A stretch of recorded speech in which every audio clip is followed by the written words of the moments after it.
Andrew's into butt stuff.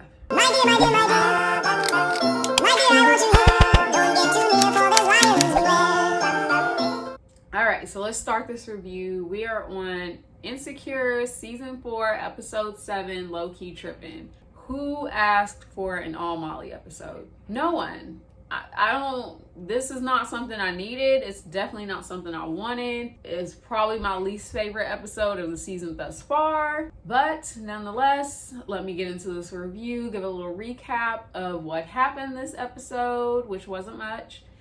And yeah, I'll give you my thoughts. So we start the episode right where we left off last week, which is at Mercado, the Ethiopian restaurant. We're in Molly's perspective. So Molly's already sitting there and she looks out, and plot twist, she saw Issa walking in. So when she sees Issa walking in, she says to herself, here we go. Like, she's bracing for impact. She's bracing for the confrontation or whatever awkwardness. She's just bracing for it. What she doesn't know, but we already know, is that Issa turns around and doesn't go in. So Molly hears the door open and sees that Issa left. Issa wanted no parts of that, and I'm not... Okay, so if it was me, I see why Issa left. I probably would have went in and just ignored Molly and got my food, because I deserve food just like she deserves food. But I'm not looking for the confrontation. But she probably knows how Molly is, and Molly can't help but confront. Then we pick up at Molly's banging ass apartment. Molly's apartment is amazing. Every week, this is the first time that I noticed how beautiful the building was on the outside, which makes sense because the inside is luxury. So we pick up at Molly's apartment. Andrew is already at Molly's apartment. He's speaking on the phone. I believe it's Japanese. Don't crucify me if I don't know, but I think he's speaking Japanese to his brother, Victor. And as soon as Molly walks in, for some reason he switches and says, Molly is here. He says that in English. So I picked up on that the second time I watched it. Like, he could have still said that in the language that he was speaking to his brother. Why did he switch it when Molly came? Molly comes in huffing and puffing per usual, and basically he asks her what's wrong, and she tells him that she saw Issa, and he's like, oh, for real? Because this is the next day after the whole blow up at the block party.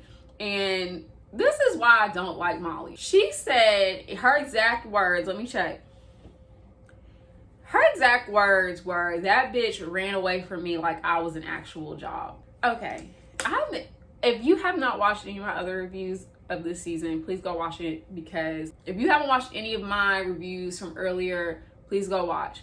Issa, the whole entire time that we have been watching this show, Issa has been working. She's always had a job. They may not be high-paying jobs. Everybody can't be a lawyer like Molly. But even when Issa wasn't working at the nonprofit, she was driving for Lyft or Uber. Issa was still making money in some way. So it's not like Issa just quits her jobs or anything like that. So, and if she's struggling, the fact that your best friend is going to emphasize, like, as if it's a choice, because that's what she made it seem like, that like Issa is just running away from jobs, when that's not the case. Issa's finding her way, and she's allowed to have grace. But anyways, so Andrew asks Molly, are you going to reach out to her? And she says, no, it's all her fault. And it's like, but it's not all her fault.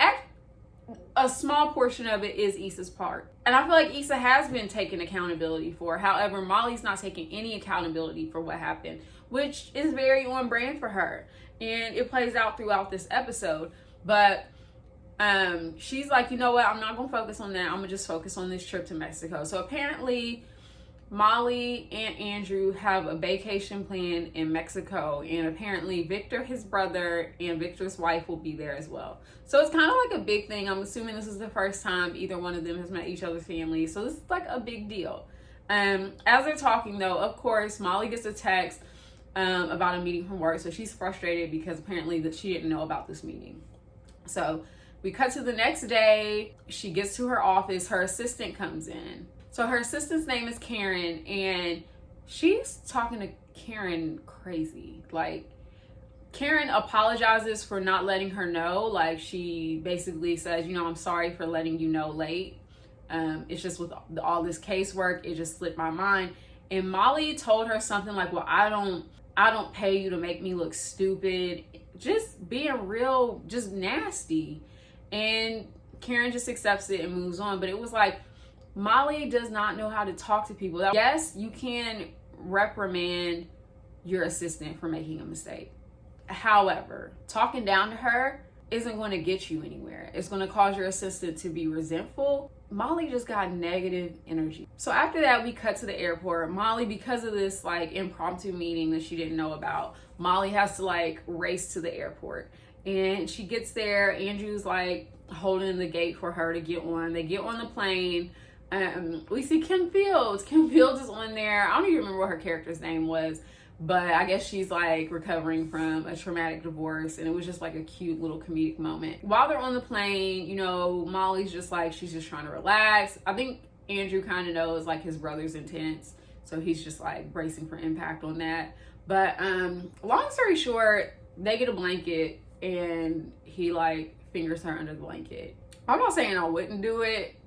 It's just, airplanes ain't comfortable. Like, how are you even comfortable? Like, they're not comfortable. PDA freaks me out. So they show up in Mexico at this very, very beautiful resort. I'm gonna try to research and see what resort that was, because I've been wanting to go to Mexico and that resort is like beautiful. So we meet Victor and Lydia, who is Andrew's sister-in-law and his brother. So right out the gate, Victor's talking about all the stuff he's got planned. He's talking about like just intense, and Andrew's more of like, we just want to chill, like we just want to take a minute, and I could just tell anytime somebody says devil's advocate, no good's gonna come from it, but whatever. So while they're up in the hotel room unpacking, earlier Molly had mentioned she had brought some special things for the little vacation, and he's like wants to see what it is.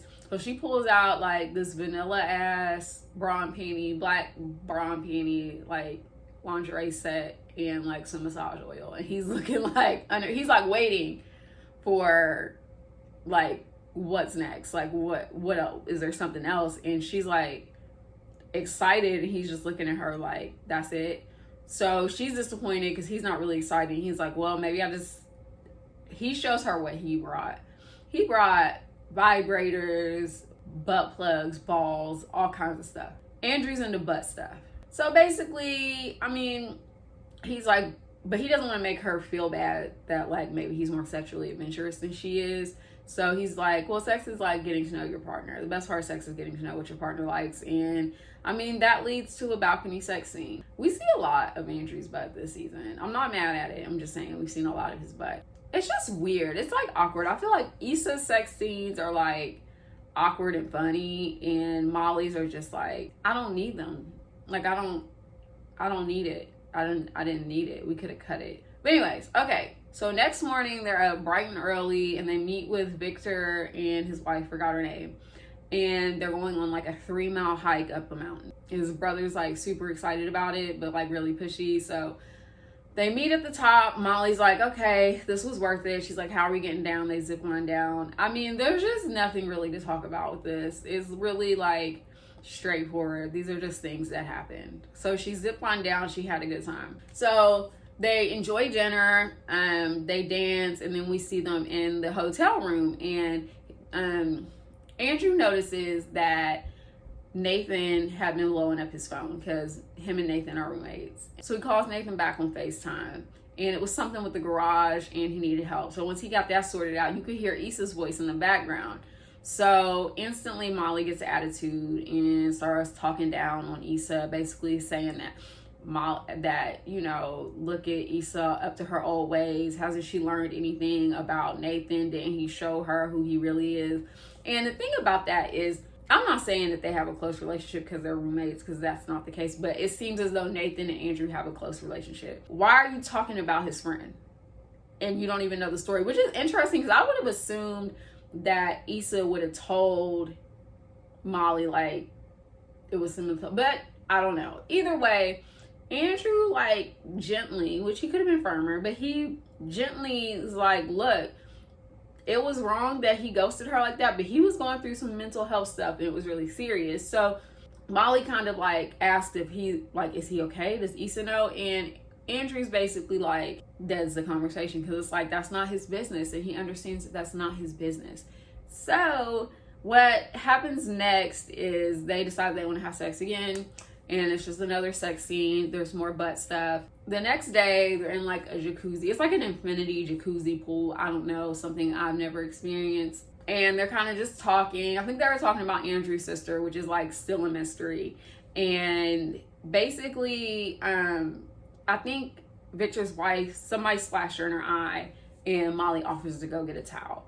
So Molly walks up to the service that has like the towels or whatever. There's a white couple in front of her that asks for a towel, some towels, and the attendant just gives them the towels and they leave. Molly asks for a towel, and the attendant's like, okay, yeah, but I need to see your key card. And Molly's like, I mean, I didn't bring it with me up here. Like, can you just give me a towel? And the attendant's basically giving her a hard time. Like, it's policy. I need to see your key card. We see what's going on. Molly's getting frustrated with the lady. She's getting aggressive, and which is frustrating. I can't fault Molly for that because, you know, that's a frustrating thing. That's a frustrating situation to be in. I've been in situations like that. I think I've had different reactions to different situations. So I can't fault Molly for her reaction. Andrew's brother Victor sees what's going on, and he comes up and he shows his key card, and Molly, when I say she snatched the towel from that lady, she snatched the towel from that lady. And then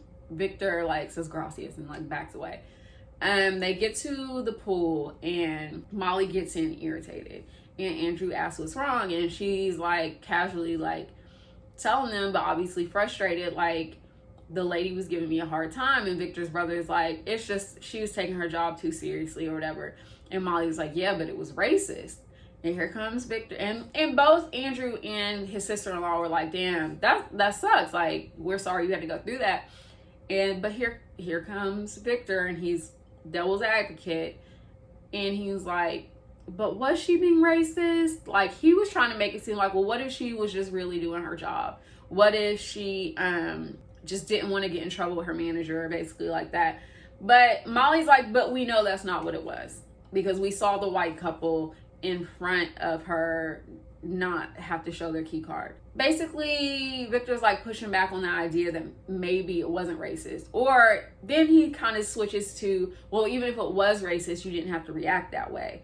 And then it becomes a thing where Molly's basically saying to them, how can I, it's hard for me to verbalize it right now. That's a criticism I have with the show. We're almost done with the episode. That's why I don't mind talking about it right now. That's one of the criticisms I have with the show, is because just like the postpartum depression that they're like hinting at with Tiffany, this is a very serious conversation, because it's true. There's just so many layers to this conversation. It's hard to verbalize and express in such a short amount of time. I don't think, so let me just explain what happens and then I'll give my thoughts. So Molly gets frustrated with the conversation because she's not being able to get her point across well, because it's just her and, I mean, their family, and they're all from the same ethnicity, so they're looking at it a little bit different. The brother said something to her like, because damn, I'm fucking this all up. So what happened? I don't know. Basically Molly says, y'all only consider yourselves people of color out of convenience. And Andrew's like, no, I don't feel that way. And she turns to him, she's like, well, you're different. He was like, how? And Andrew's brother is like, looks like you're giving the benefit of doubt to who you want to, like you're choosing. So Molly gets frustrated. She's basically like, man, fuck you. She's not basically, she says to his brother, fuck you. And she tells Andrew to get his brother, and she walks out. Andrew's like, damn, why are you doing that? Also, Andrew tried to like calm the situation down while it was happening by speaking in a different language to the brother. And Molly's like, can you speak English? Because I'm right here. And that caused the point of contention. Either way, Molly storms off. They get back to the hotel. She has a hard time sleeping. Andrew, it's just real tense and awkward. She wakes up in the morning and Andrew wasn't there. He went out. I don't know what he did. I guess he had a talk with his brother. Basically, she asked him, did I fuck it up? Like, did I fuck that up? And Andrew tells her no, that his brother was being a dick. His brother was being a dick, and he was being rude. And I think that you can have an intelligent conversation about race with people in other races hopefully without it getting to that point. But the brother knew what he was doing. He knew what he was doing and it wasn't appropriate. However, I think Molly does this thing where she doesn't think anything she does is wrong. Actually, she knows she's wrong, but she's not willing to admit it. So I think that Andrew kind of pacifies her in a way. I think I like Andrew because he does like check her when she needs to be checked, but sometimes he does kind of like keeps peace, and it's like, but somebody needs to tell Molly she's wrong. Somebody needs to. But Andrew's basically like, we're not going to let this fester. So we see Molly next. She looks really beautiful. Molly she dresses really, really well. But we see her on the beach and she's visibly upset. She sits on the sand and she calls her therapist. I think her name's Dr. Rhonda. She tells her she basically is having a hard time letting things go and she's reaching out to her for help, and that she basically would like to see her as soon as possible, which is good. I'm glad that Molly sees that. I've had that experience where so many things, the mess is just spilling over into other parts of your life. Like Andrew's brother was being a dick, but if Molly wasn't so irritated with the issues with Issa, she may not have engaged with him like she did. Because it's not that she's wrong, but in situations like that, he doesn't strike me as somebody who wants to hear what you have to say about it or wants to hear your opinion. He already has it in his mind what his opinion is, so it's kind of like, enjoy your trip, why even argue about it? But she was already irritated and agitated, so we don't know. Either way, we get to the airport, they're getting back, they're getting their stuff. We see Kim Fields again. She had found her a man, and they bump into Lawrence. Lawrence cut his hair and he was looking so good. Lawrence was looking fine. They have like an awkward conversation. Molly introduces Lawrence to Andrew. Andrew kind of sized them up, which was weird. I was like, it's weird. Anyways, they have this awkward conversation telling like where they were coming from. He was coming from, I think, San Francisco or something like that, which, because he's into tech, he might be moving out there. Maybe he had an interview. We don't know. Either way, so we see him leave. We see Lawrence leaving, and we see that he gets on his phone and he calls somebody and he's like, hey, is there any way that we can meet up and talk, like, or whatever. So I was like, it could only be two people. It could only be Condola or Issa. And my suspicions were that it was Issa, and we find out in the previews that it is Issa. So that was the end of the episode. So I'm gonna give like some overall thoughts on the episode and then like some thoughts on some of the things that happened. I could have done without this episode, and it's not because it was a singular Molly episode necessarily. It really didn't move the plot forward enough for me. For this to be episode 7 and there's only 10 episodes, I feel like most of this didn't matter to me. I don't see it mattering too much. I can see there's a couple things that played into what was happening, but most of it didn't. There's this huge uproar online that's like, we want hour-long episodes, and basically Prentice Penny, who's the showrunner, and Issa are always like, y'all getting 30 minutes, so be happy with it. Which it is frustrating, because it's like, I don't think it's up to them. I think HBO is only ordering 30-minute episodes, which a lot of shows on HBO are only 30 minutes. My thing is, the reason why I would personally like an hour, if I were to want an hour, is because I want more to happen in an episode. Because a lot of these episodes don't nothing be happening but one or two things, and then it's a bunch of other nonsense things that are happening. And they call the show a comedy, and to me it's a little bit more than a comedy. It's definitely like a dramedy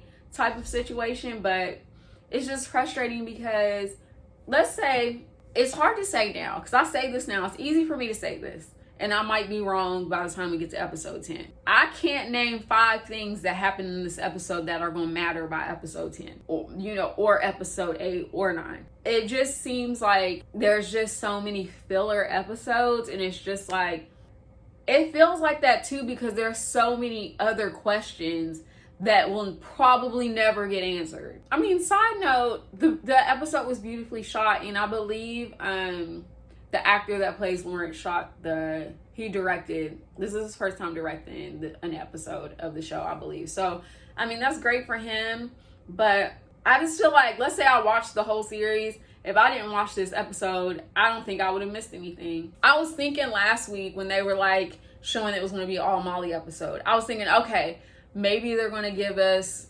Molly's side of the story and maybe it'll all make more sense, or maybe, you know, we'll get to see her perspective and it might shift my perspective on it a little bit more, because they haven't made Molly a very empathetic character this season. So maybe this is their opportunity to say there's more to this than we're seeing, and that just did not happen this episode. And I don't mean this like I think they should kill off Molly, but I'm an OG Grey's Anatomy fan, all of Game of Thrones, and I used to watch Walking Dead, so I'm used to characters passing away and leaving us in traumatic fashion. I'm not saying they gotta kill Molly off, but I wouldn't be mad if they wrote her out the show, because but the thing is, I don't have an emotional connection to Molly, and this episode might have helped me build a connection to Molly, but it didn't at all. Maybe when Molly gets up with Dr. Rhonda, if they show that in the next couple episodes, maybe that will kind of give more insight. What else happened this episode? Because there was nothing that happened this episode. That's why I'm reaching for something. I mean, his brother's an asshole. I can't fault Molly for her reaction. I probably would have reacted similarly. But it speaks to this whole idea, though, that Molly also doesn't know how to talk to people and she doesn't handle confrontation well, which is odd because Molly is a successful lawyer. So I would think she would be able to kind of go through all these confrontations with a little more finesse, with a little more grace. For as educated as Molly obviously is, she's actually very immature. So what do I think's coming next? So I feel like the whole preview was more exciting than this whole episode, and we see in the preview that Lawrence and Issa meet up. And first of all, Issa looks beautiful, Lawrence looks handsome, and I'm so excited about it. It looks like he has something to tell her, something that he wants to talk to her about. I think that him and Condola broke up because he recognized that he still does have feelings for Issa. And I don't think there's anything wrong with that. Yes, Issa hurt him, and that's not okay, but it's okay if he still has feelings for her. And I think that he may not want to get back together with her. That may not be what he met up for, or may not be destined for them to get back together. But maybe in order for him to heal, he needs to assess if he made the right decision. But I feel like they needed that to grow, both of them. They needed, sometimes when you're in very long-term relationships, especially at that particular point, you're like late 20s, you're growing a lot, and sometimes your identity can get so wrapped into that relationship that you don't really know who you are outside of it. And I think they both needed to know who they were without each other, and I don't think there's anything wrong if they choose to be together, and I don't think there's anything wrong if they choose not to be together. I do think that they hopefully could realize that they could be friends because they have chemistry, so it doesn't necessarily mean that they can't ever be friends. But I'm excited. So that was my review of the episode. Tell me your thoughts on the episode. Maybe I'm just a Molly basher and I'm just a hater. Maybe I'm just a Molly hater and I just need to get over it. Maybe she's gonna have a whole turnaround, and by episode 10 I'm gonna like eat all of my words. And if that's the case, I will say it. I will totally say, damn, I was a bitch and I was hating on Molly. Yeah, tell me your thoughts about the episode. Like, did you see something that I didn't see? Can you bring a little more insight? Like, what are your thoughts on the argument she had with his brother? Are you excited about Lawrence and Issa like meeting up? Also, is this going to create a Lawrence, Issa, Nathan triangle? I don't know. We shall see. So if you enjoyed the video, like the video, leave some comments, subscribe to my channel. You can listen to my podcast, Chicken Soup for the Hot Girl Soul, which is on Spotify and Apple Podcasts. I have a podcast that will be on both platforms as well with my family called Real Sisters Podcast. I'll leave a link below for that as well. Catch up. You can watch a playlist of all my other reviews of Insecure this season. If you haven't watched them, I'll leave a link for that below as well. So you can follow me on Instagram, Twitter, pretty much all social media platforms as Ugly Witty. I hope you liked the episode, and I hope you like this review. Bye.